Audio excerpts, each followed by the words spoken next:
90കളിൽ സൃഷ്ടിക്കപ്പെട്ടിട്ടുള്ള സിനിമകളൊക്കെ ഇപ്പോഴും ഏറ്റവും കൂടുതൽ ആഘോഷിക്കപ്പെടുന്നതിന്റെ കാരണങ്ങളിൽ ഒന്നായിട്ട് എനിക്ക് തോന്നിയിട്ടുള്ളത് ആ സമയത്തെ ഭൂരിപക്ഷം സിനിമകളും ആ കാലഘട്ടത്തെയും ആ സാമൂഹിക സാഹചര്യങ്ങളെയും ഒക്കെ അടയാളപ്പെടുത്തിയിട്ടുള്ള രീതി കൊണ്ട് തന്നെയാണ്. അങ്ങനെയുള്ള ഒരു സിനിമയാണ് ഇന്ന് ഞാൻ കണ്ടത്. തമിഴിൽ ഏറ്റവും പുതിയതായിട്ട് റിലീസായിട്ടുള്ള പ്രേംകുമാർ സംവിധാനം ചെയ്ത് 96ന്റെ ഡയറക്ടർ പ്രേംകുമാർ രണ്ടാമത് സംവിധാനം ചെയ്ത് കാർത്തി, അരവിന്ദ് സ്വാമി, ശ്രീദിവ്യ, രാജ്കിരൺ, ദേവദർശിനി തുടങ്ങിയവർ പ്രധാന വേഷങ്ങൾ കൈകാര്യം ചെയ്തെത്തിയിട്ടുള്ള മെയ്യഴകൻ.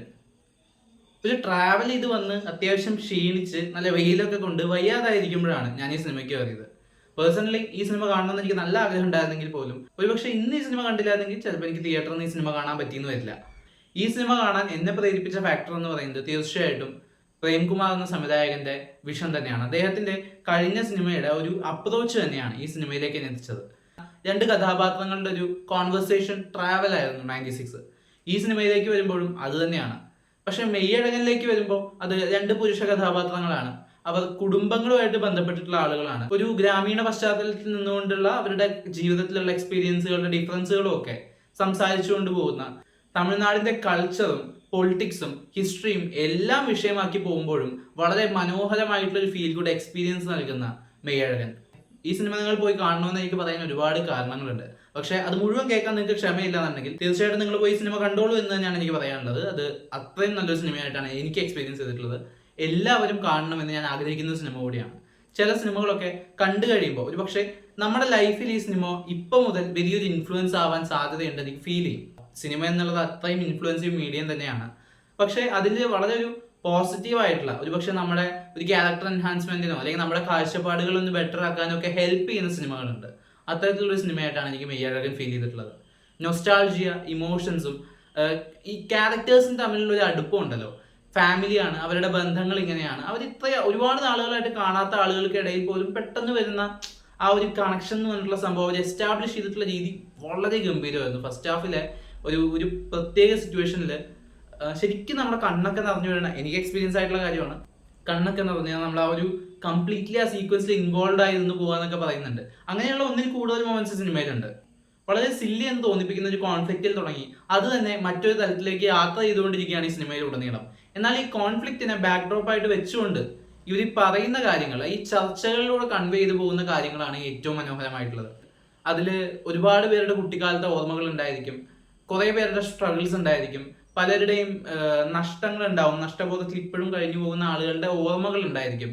അങ്ങനെ ഒരുപാട് കാര്യങ്ങളാണ് ഈ ഡിസ്കഷനിലൂടെ വന്നു പോകുന്നത്. അതൊക്കെ ഏറ്റവും ബ്യൂട്ടിഫുൾ ആയിട്ട് കാണിച്ചിട്ടുണ്ട്, പെർഫോം ചെയ്തിട്ടുണ്ട്. ശ്വാസമിടാതെ സംസാരിച്ചു പോകുന്ന കാർത്തിയുടെ ക്യാരക്ടറും പലപ്പോഴും മാത്രം ഒരു ഡയലോഗ് പറഞ്ഞ് തുടക്കത്തിലൊക്കെ അങ്ങനെയുള്ള അരവിന്ദ് സ്വാമിയുടെ ക്യാരക്ടറും ഇവരുടെ ഈക്വൽ സ്ക്രീൻ പ്രസൻസിൽ പൊക്കൊണ്ടിരിക്കുന്ന ഒരു സ്റ്റോറി ടെല്ലിംഗ് രീതി ഉണ്ടല്ലോ, അവരുടെ പെർഫോമൻസ് അത്രയും എക്സലന്റ് ആയിരുന്നു.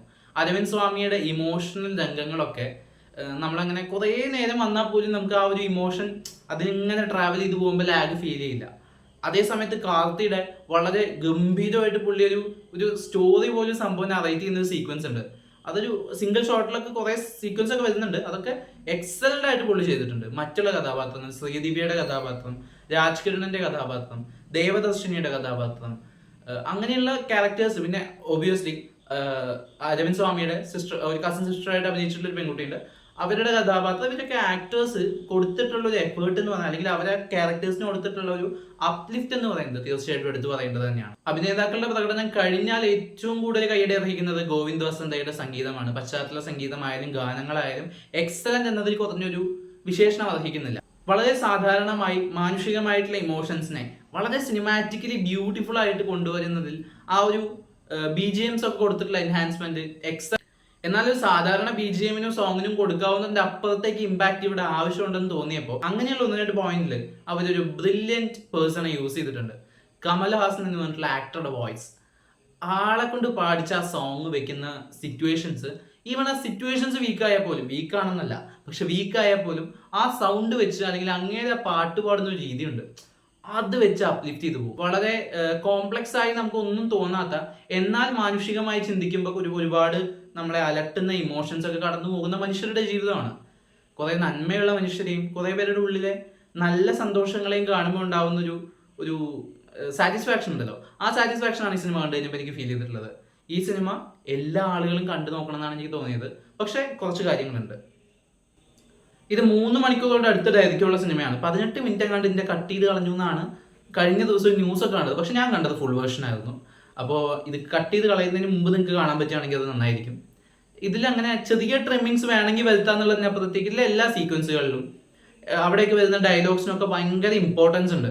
അതിലൂടെയൊക്കെ അവർ കൺവേ ചെയ്യുന്നത് കുറേ കാലങ്ങളോളം നിലനിൽക്കാൻ സാധ്യതയുള്ള വിഷയങ്ങളാണ്.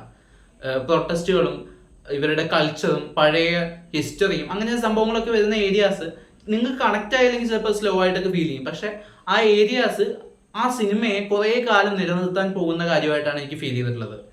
അപ്പൊ ഇങ്ങനെ കുറെ കാര്യങ്ങളുണ്ട്. പക്ഷെ ഈ പറയുന്ന 3 മണിക്കൂർ ദൈർഘ്യം എന്ന് പറയുമ്പോൾ ചിലർക്ക് അത് ഓവറോൾ നോക്കുമ്പോൾ വളരെയധികം ദൈർഘ്യം കൂടുതൽ ഫീൽ ചെയ്തേക്കാം. കാരണം ഈ കോൺവെർസേഷൻസ് തന്നെയാണ് ആദ്യം തൊട്ട് അവസാനം വരെ ഉള്ളത്. ഇവന്റ്സ് ഒന്നും അങ്ങനെ കാര്യമായിട്ട് വരുന്നില്ല. അപ്പോൾ അവിടെ ഒരു ലാഗ് ഫീൽ എല്ലാവർക്കും അല്ല, പക്ഷെ ചിലർക്കെങ്കിലും ലാഗ് ഫീൽ ചെയ്യാൻ സാധ്യതയുണ്ട്.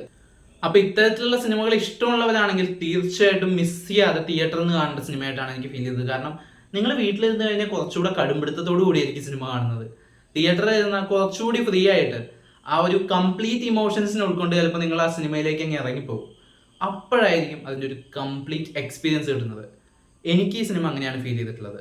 നിങ്ങൾ ഈ സിനിമ കണ്ടവരാണെങ്കിൽ സിനിമ എങ്ങനെയാണ് ഫീൽ ചെയ്തിട്ടുള്ളത് കമന്റ് ബോക്സിലൂടെ അറിയിക്കുക. സിനിമ കാണാത്തവരാണെങ്കിൽ ഒന്ന് കണ്ടു നോക്കുക. നമുക്കിനി മറ്റൊരു വീഡിയോകളുടെ വീണ്ടും കാണാം. ബൈ.